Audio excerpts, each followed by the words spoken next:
आबासाहेब दमलात? थोडासा अशक्तपणा आहे एवढाच. गुळ पाणी दे. शंभूराज,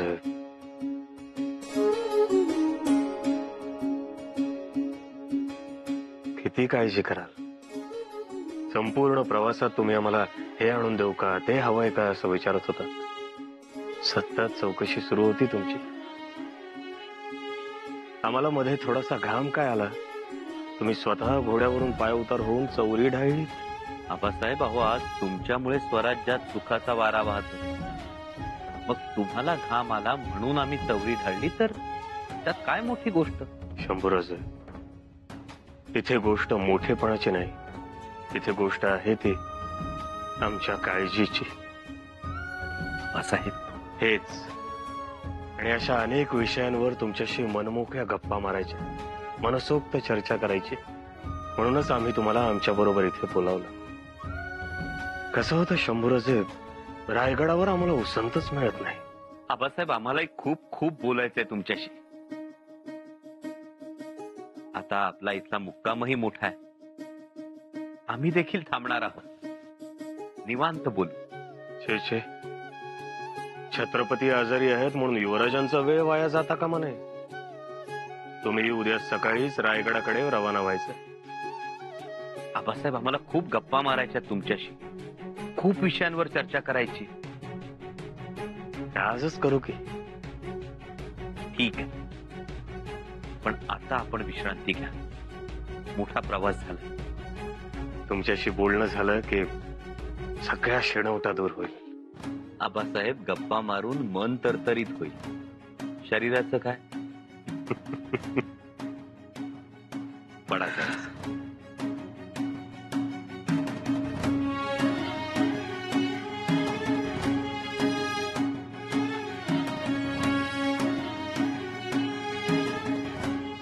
शंभूराज, आज रात्रीचा थाळा एकत्र घेऊ.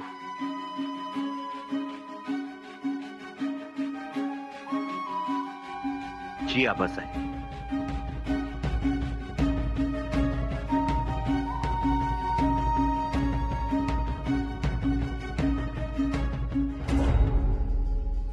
गडावर छत्रपती आहेत जी. पहारा नीट जागता ठेवा जी. आणि कसल्या बी प्रकारची हायगाई चालणार नाही जी. आणि हो, हाताखालच्या सगळ्या मावळ्यांना सूचना द्या. जी. चौक्या, पहार, मेटी जागती तर ठेवाच जी. पण जरा काही संशयास्पद आढळलं तर लागलीच कळवा. जी. अरे बाबा, ही जोखीम आहे. नाही म्हणजे गडावर महाराज बी आहेत ना युवराज बी आहेत. आणि एक विचारायचं होतं, आता काय? इथे जे जे काय घडल त्याची खडा ना खडा माहिती सुरेशांना पाठवायची हवी नव. गपची बस. काय कळतं का कोणची गोष्ट मोठ्याने बोलाव आणि कोणची हळू? चल जा.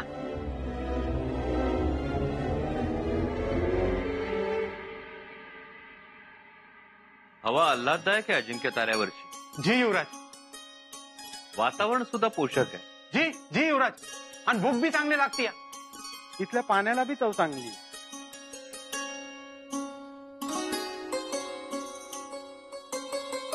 म्हणजे महाराजांनी हवा पालटासाठी योग्य जागा निवडली. वय तर. आणि खर तर आमची पुण्याई मोठी, महाराजांची सेवा करायची संधी गावली. युवराज, काच आम्हाला पुढे काढूनच आणलाय. असोय कानात काय तर करायला चाललं होतं, आम्हाला आलो. तुम्ही खानसामा आहात. जी. हे पहा, महाराजांना पचायला हलकं जेवण बनवा. जी. काय बनवणार?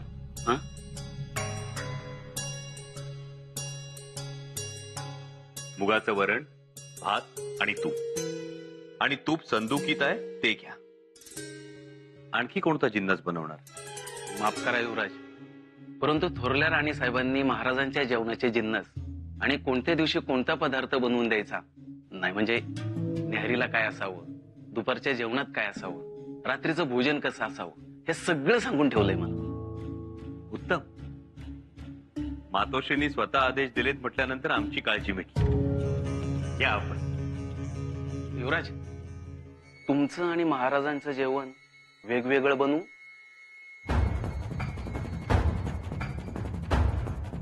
तुमच्यासाठी एक भाजी बनवतो, भारंग्याची भाजी. अहो एकदम चवदार भाजी आहे बघा इकडची, तुम्हाला लय आवडल. बनवू? येतो.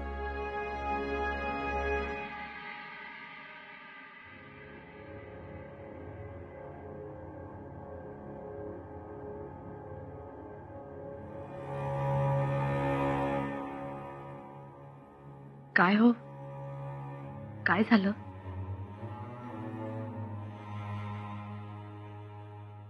खरंच मन होत नाही हो. आज दोघेही गडावर नाहीत, नाहीतर एरवी कसं सगळ्यांची पंगत. ताटात ही भाजी वाढावी, ती वाढावी. मग महाराजांनी नको म्हणावं तरी आपण त्यांना थोडीशी घ्या म्हणावं. महाराजांनी कधी भाकरीसाठी नको म्हणावं, पण मग आपण चतकोर घ्या म्हणत अर्धी भाकर वाढावी. हो ना, पण आता काय करत असतील? जेवले असतील आणि महाराज आणि शंभूराजे दोघे सारख्याला वारके. कामात गडले की मग खाणं पिणं सगळं बाजूला राहतं. हे मात्र अगदी खरं.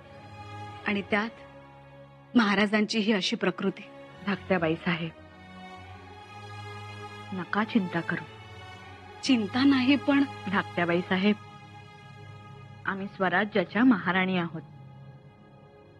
त्यामुळे दूरचं पाहण्याची कला आम्हालाही अवगत झाली स्वारींमुळे.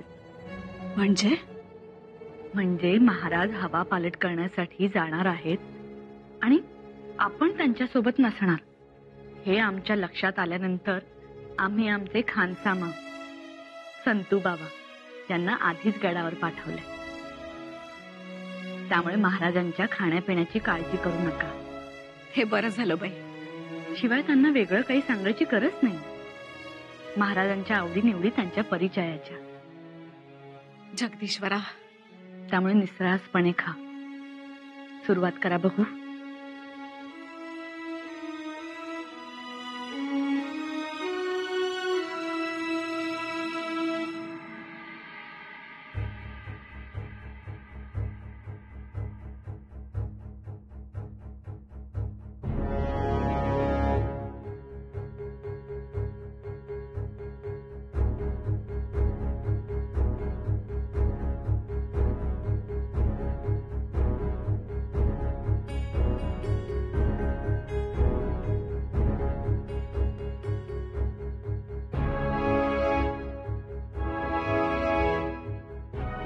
आबासाहेब, झोप झाली? मिळाला आराम? झोप लागलीच नाही, पण आराम मात्र नक्कीच मिळाला. आबासाहेब, थोडं तरी झोपायला हवं. आम्हाला कुतुबशाह झोपून देत नाही. ज्या मादंडांना हाताशी धरून आम्ही राजकारण खेळतो आहोत तो आम्हाला सारखा म्हणतो आहे, लवकर या, लवकर या.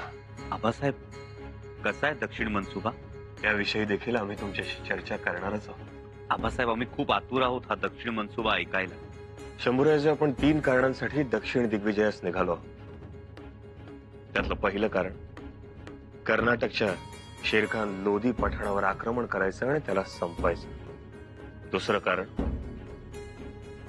कुतुबशाह अर्थात अबुल हसन कुतुबशाहशी मैत्री करायची.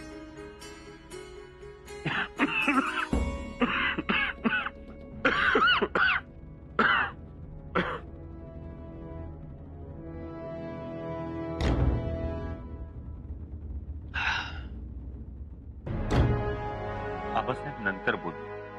आणि तिसरं कारण, दक्षिण देशाची सत्ता ही दक्षिणेच्याच हाती राहायला पाहिजे.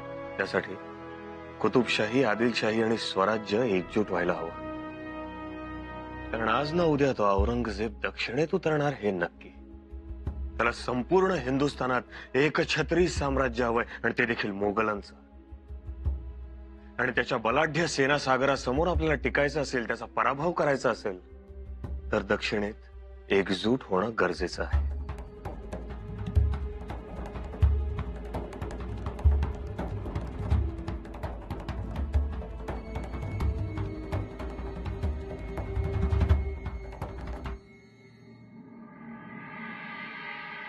आबासाहेब, आपलं स्वराज्य जेव्हा बाळ होतं तेव्हा आपला बिमोड करण्यासाठी आदिलशहानं कितीतरी मातब्बर सरदार पाठवले. सरदार फतेह खान पहिलं त्याचं आक्रमण. तेव्हा आम्ही 18 वर्षांचे होतो. आम्ही लढलो, पण सारा मावळ आमच्या बरोबर होता. आजी काका पासलकर, गोदाजी जगताप, भैरूजी चोर, सर्जेराव जेधे आणि प्रत्येकानं पराक्रमाची शर्थ केली. नंतर अफजल खान, मग सिद्दी जोहर, मग रुस्तुमे जमा, बहलोल खान, कितीतरी मातब्बर सरदार आले आणि सडकून मार खाऊन गेले. आणि आता तुम्ही स्वतः जाताय म्हटल्यानंतर तुमच्यासाठी पायघड्याच घालते. त्याची कारण दोनच: कडक शिस्त आणि कठोर नियम. म्हणूनच आपली सामान्य जनता स्वराज्यासारखी महाबलाढ्य शक्ती निर्माण करू शकली.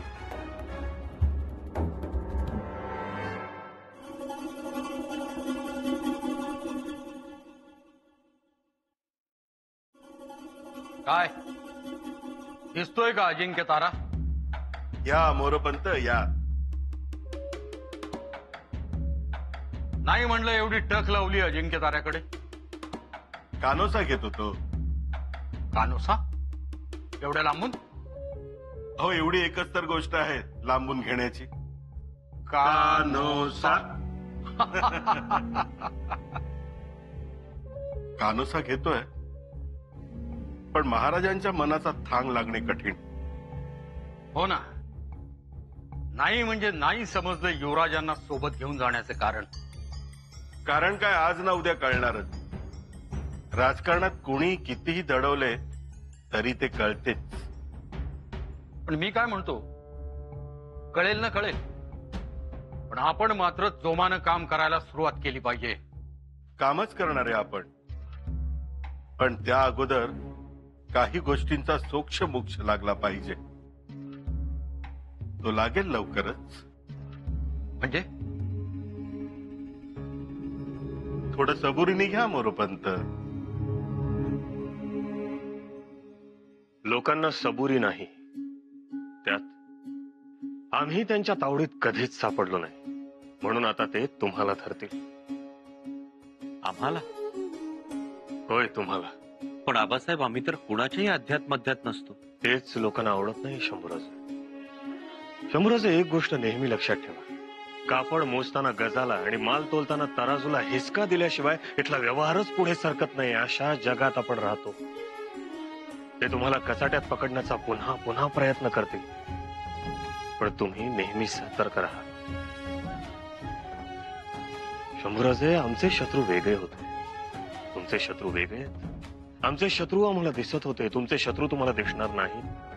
कारण तुमच्या शत्रूला हे पक्क ठाऊक आहे की तुमच्या ज्ञानापुढे, बुद्धीपुढे, तुमच्या पराक्रमापुढे त्यांचा निभाव लागणार नाही. आणि म्हणूनच ते तुमच्यावर छुपे हल्ले करतील. शंभूबाळा, सदैव सतर्क राहा. क्षणभरही गाफील राहू नका. जी आबासाहेब. स्वराज्य तर उभं राहिलं, पण स्वराज्यात आजही अशी काही माणसं आहेत ज्यांना अजूनही गुलामगिरीच पसंत आहे. त्यांनी मोगली सवयींच्या विषमतेच्या झोली पांघरल्यात. लाचारीच्या रंगानं शिंग रंगवून घेतलेत स्वतःचे.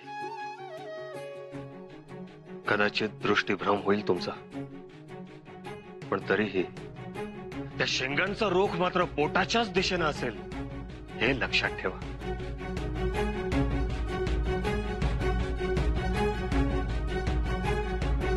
आणखीन एक महत्वाची बाब म्हणजे आपल्या दोघांमध्येही एकवाक्यता असायला हवी. नेहमी आपल्या घरात मेळ असायला हवा, नाहीतर आपल्याला अनेक संकटांना तोंड द्यावं लागेल. त्यामुळे आपल्या घराचा बालेकिल्ला हा भक्कम असायला हवा. असं म्हणतात, जग वाकडं असलं तरी मुलूक वाकडा असू नये. मुलूक वाकडं असलं तरी गाव वाकडा नसावा. गाव वाकडं असलं तरी घर वाकडं नसावं. एक घर जर संपूर्ण शक्तीनिशी खंबीरपणे मागे उभं राहिलं तर काय बेशाद आहे कोणाची आपल्याकडे वाईट नजरेनं बघायची. खरंय आबासाहेब. आपल्या घरात परिवाराबरोबरच मंत्री, सरदार देखील आहे. त्यांच्याशी चांगलं सूत जमवा, त्यांना प्रिय व्हा. सैनिकांमध्ये तुम्ही प्रिय आहातच, आम्हाला ठाऊक आहे, आणि आम्हाला त्याची काळजी नाही. चला शंभूराजे, आता पुढच्या तयारीला लागा. आम्ही लवकरच गडावर परतू, पण तुम्ही मात्र उद्या सूर्योदयालाच रायगडाकडे रवाना व्हा. आबासाहेब मग आपल्या बरोबर इथे कोण? आमच्या बरोबर आमची नेहमीचेच माणसं आहेत. तुम्ही नका काळजी करू.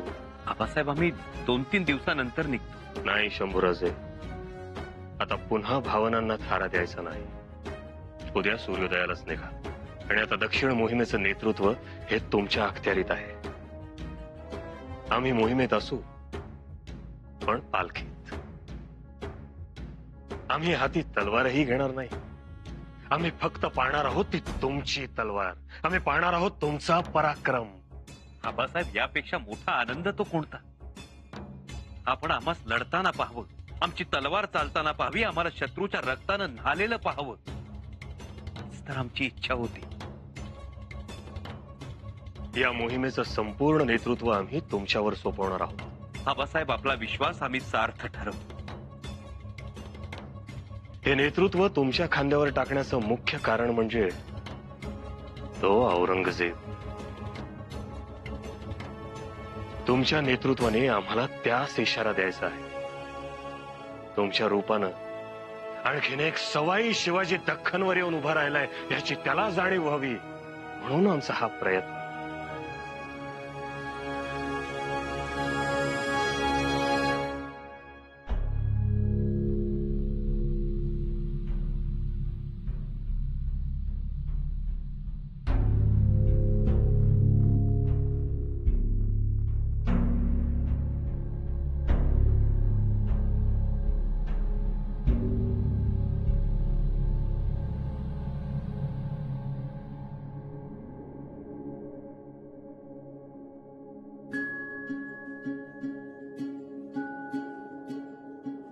आबासाहेब आता आराम करा.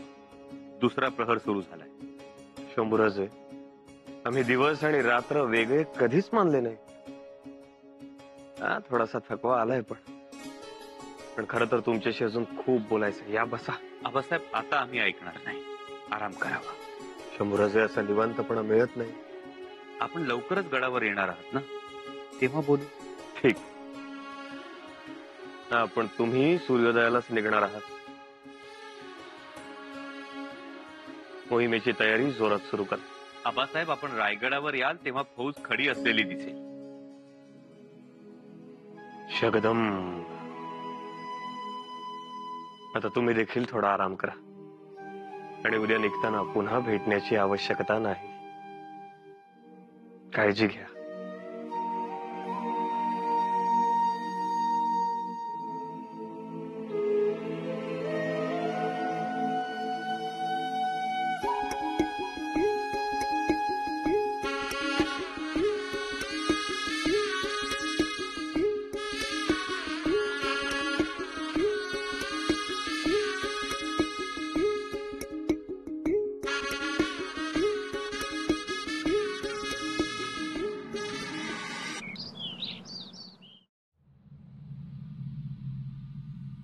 निघायचं. जी धनी, मी पुढे निघतो. वाट निघतो ऐकत आहे बघा. फौजेच्या एका तुकडीला 10 कासऱ्याचं अंतर धरून आमच्या मागे चालायला सांग. जी धनी.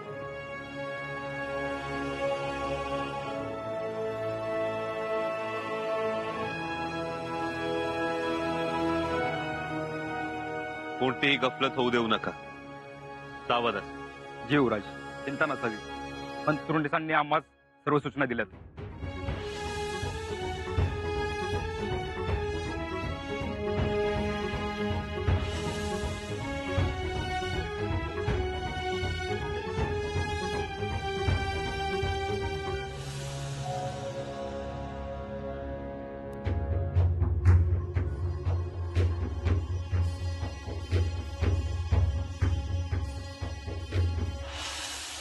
आज असं का होतं?